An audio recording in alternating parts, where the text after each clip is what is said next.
Terima kasih Anda masih menyaksikan berita petang bersama Selafas Parikesit. Pemirsa, Kementerian Agama dan Komisi 8 DPR RI telah menyepakati biaya penyelenggaraan ibadah haji tahun 2024.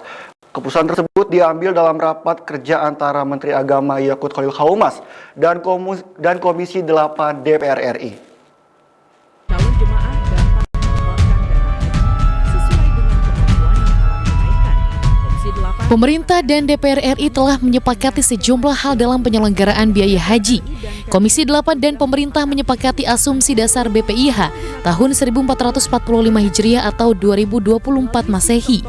Besaran rata-rata BPIH tahun 2024 per jemaah untuk haji reguler sebesar Rp93.410.286. Biaya bersumber dari nilai manfaat keuangan haji rata-rata per jemaah sebesar Rp37.364.114 atau sebesar 40% meliputi komponen biaya penyelenggaraan ibadah haji di Arab Saudi dan Indonesia. Sementara biaya perjalanan ibadah haji atau BPIH atau biaya yang dibayar langsung oleh jemaah haji rata-rata per jemaah sebesar Rp56.046.172 atau sebesar 60% meliputi biaya penerbangan, akomodasi di Mekah, sebagian akomodasi di Madinah, biaya hidup dan biaya visa. mengelola nilai manfaat. Terkait dengan rapat kerja hari ini, pemerintah dan DPR telah menyepakati besaran BPIH yang terdiri dari BPIH yang dibayar langsung oleh jamaah haji dan besaran penggunaan nilai manfaat. Pimpinan dan anggota Komisi 8 DPR RI yang terhormat, kami telah menyepakati BPIH tahun 1445 Hijriah 2024 Masehi ditetapkan dalam mata uang rupiah meskipun kita sama-sama memahami bahwa sebagian besar operasional haji dibayarkan dalam mata uang asing yaitu Saudi Arabian Rial dan US Dollar. Selanjutnya, untuk menjelaskan mengenai besaran biaya operasional penyelenggaraan ibadah haji tahun 1445 Hijriah 2024 Masehi, ikut ilustrasi dan rencana besaran biaya operasional penyelenggaraan ibadah haji tahun 1445 2024 Masehi sebelum disahkan pada hari ini. Besaran rata-rata biaya penyelenggaraan ibadah haji atau BPIH tahun 1445 Hijriah 2024 Masehi sebagaimana tadi sudah disampaikan oleh Saudara Ketua, untuk jamaah haji reguler per jamaah sebesar Rp93.410.286 yang terdiri dari BPIH rata-rata per jamaah sebesar Rp56.046.172 atau 60%, dan penggunaan nilai manfaat per jamaah sebesar Rp37.364.114 atau 40%. Dari tim redaksi BRTV melaporkan. Hari ini pemerintah dan DPR telah menyepakati. Baik, untuk mengetahui informasi terkini kita sudah tersambung bersama anggota Komisi 8 DPR RI, Bapak Obon Tabroni. Ya, Bapak, terkait kenaikan biaya haji senilai 93,4 juta, berapa besaran yang dibayarkan oleh jamaah, Bapak? Dan apa saja yang disesuaikan? Bismillahirrahmanirrahim. Assalamualaikum warahmatullahi wabarakatuh. Para pemirsa BRTV. Yang pertama, ada proses panjang ketika melakukan penetapan jumlah atau angka yang sudah disampaikan tadi oleh Menteri Tenaga Kerja. Prinsipnya kami dari DPR, yang pertama tentu pelayanan haji harus lebih baik, kemudian dari sisi biaya pun tidak terlalu naik secara signifikan.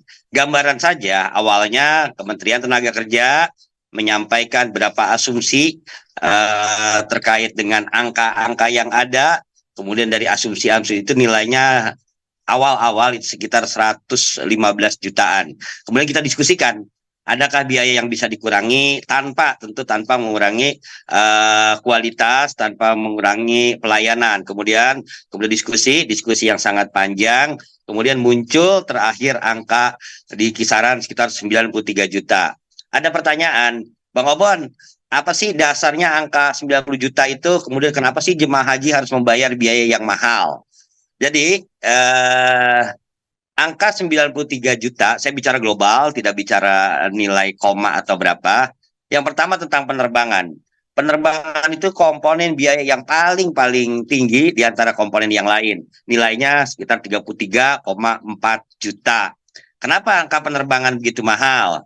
Ya tentu ketika berangkat jemaah haji, mengantarkan jemaah haji dari Indonesia ke Arab Saudi dengan pesawat penuh, tetapi pulangnya dihitung kosong karena tidak menjemput. Kemudian kebalikannya juga, ketika menjemput, berangkatnya pesawat itu kosong, tapi pulangnya penuh, sehingga dihitungnya adalah 4 kali bolak-balik, berangkat, pulang, kemudian juga menjemput, pulang.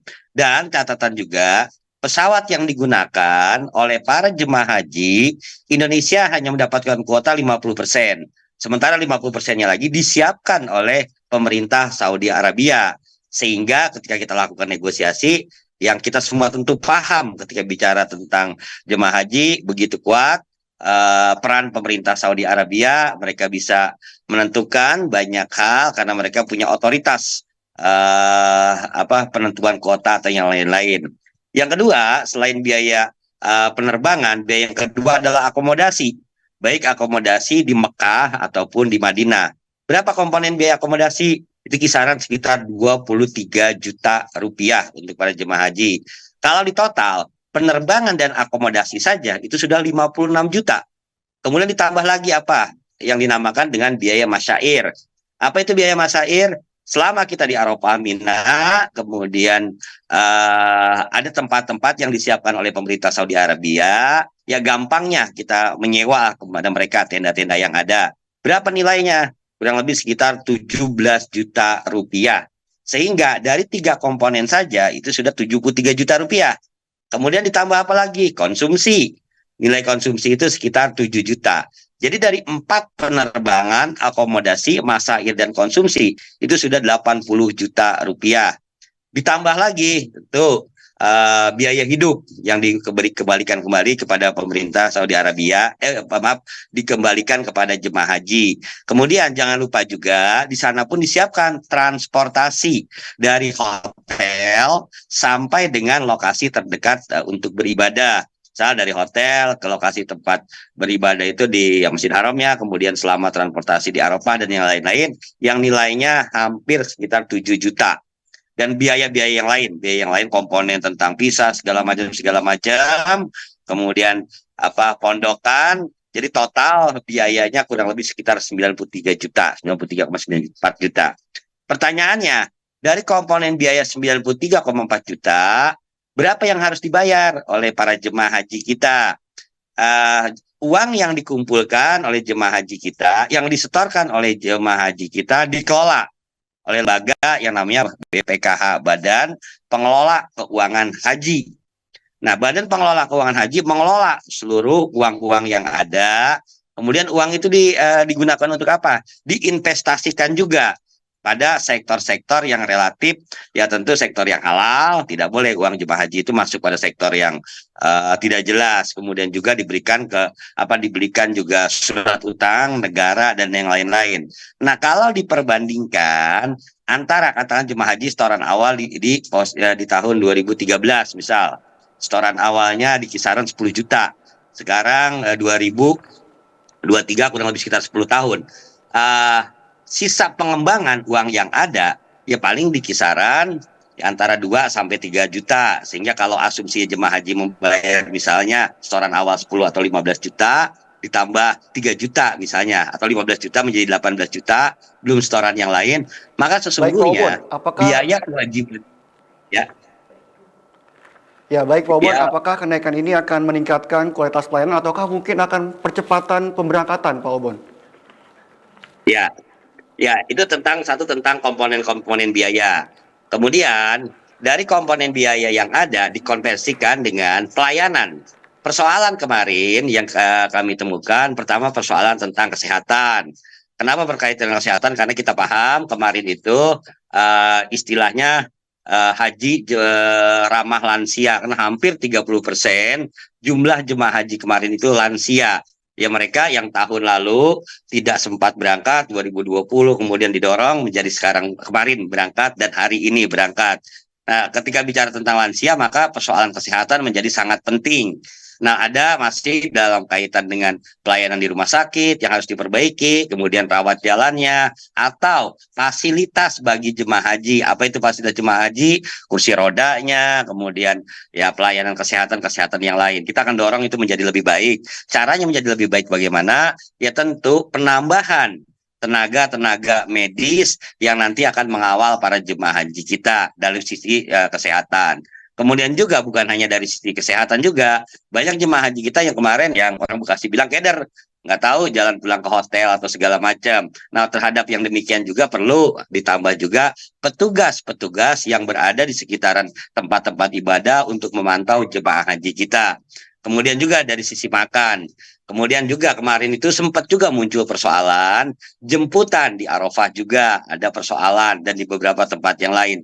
Catatan-catatan terkait dengan persoalan yang harus diperbaiki dari mulai kesehatan, kemudian transportasi, makan itu menjadi catatan bagi kami DPR untuk pemerintah melakukan perbaikan-perbaikan sehingga para jemaah haji kita menjadi lebih nyaman. Nah, tentang kuota itu berbeda, tentang masa tunggu itu berbeda ya, nanti akan saya jelaskan.